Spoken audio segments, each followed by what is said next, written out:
Véi, faz quanto tempo que você tá aqui? Sei lá. Ah, não. Peraí. Confia no pai, rapaziada. Chega de história de pescador e nunca volte de mãos vazias. Use o código para ganhar 3 caixas grátis e um bônus. Acesse a Hellcase. Fala galera da Dust2 Brasil, sou o Vitor Porto, vou conversar aqui com o Xertion, jogador da Mouz. So Xertion, the first stage, 2 wins, 1 loss. Were you guys expecting this third win to go straight to the semifinals? Yeah, of course. We had high expectations after a solid bootcamp we had prior. Obviously, it's the start of the season. I think Spirit came to play.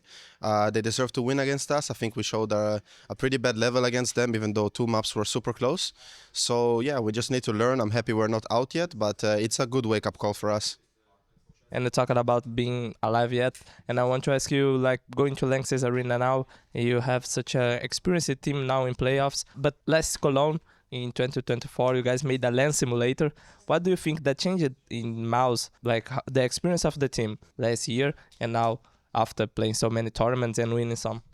Yeah, of course. I think that we're definitely one of the most experienced across the team if you compare to other teams at the moment in the scene. So yeah, we're really comfortable on the stage. We enjoy to play there. I think last Cologne, we almost made it to the final. I think the Navi game was super close, even though it was a 2-0.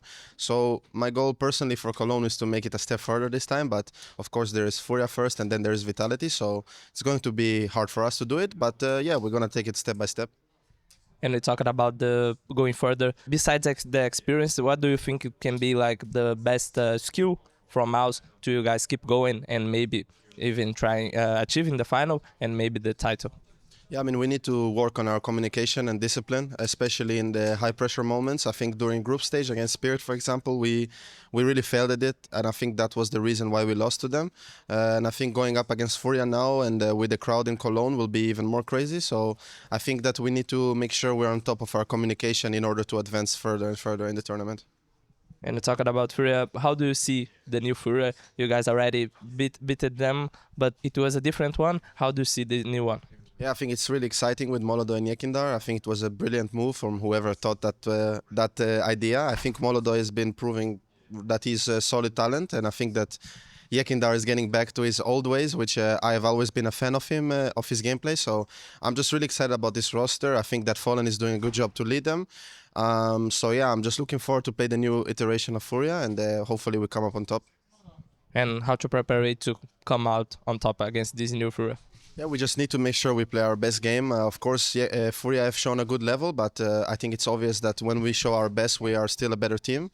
There is a reason why we are top 3 for this many months and maybe the last year also. So yeah, for us, it's just about preparing well for them, not underestimating them, and showing up on the day. And talking about the frustration last year, Brolam said to me that he was frustrated because he wanted to go to the finals. And now you guys starting the quarterfinals, also aiming the title. How can you guys work on this stress situation, work on this against the crowd to go like step by step also at the playoffs?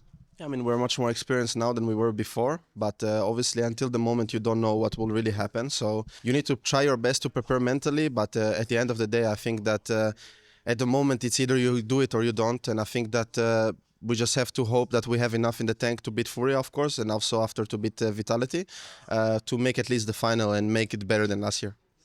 And we're talking about you guys already won Furia. It happened in IM Rio 2024, a whole different Furia, but it was against the crowd, the Brazilian crowd. They seem to be like wanting the revenge. How to start in this, being able to not letting them get in the game, getting the hype, so you guys can control the game against Furia. Yeah, I'm sure that the 3 players that played against us back then will be hungry for revenge, but I think that for us it doesn't really matter. We are not focused on when we beat them or we lost to them in the past. Every game is a new game, and if we play our best, we're going to win. If we don't, we might lose. So I think that it's the most important not to underestimate them and just to come with a fresh idea how to beat them again. And you talk a lot about Mouz playing the best game. How to not let all the situation affect you so you guys can show your best game? Well, I think it's all down to preparation that is done before the tournament. I think at this point there's not much to do. I think that you needed to train the whole year upcoming to now. You needed to train in bootcamp before. So I think for me it's just about hoping the preparation we did was enough. And yeah, we just see how it will go on Friday.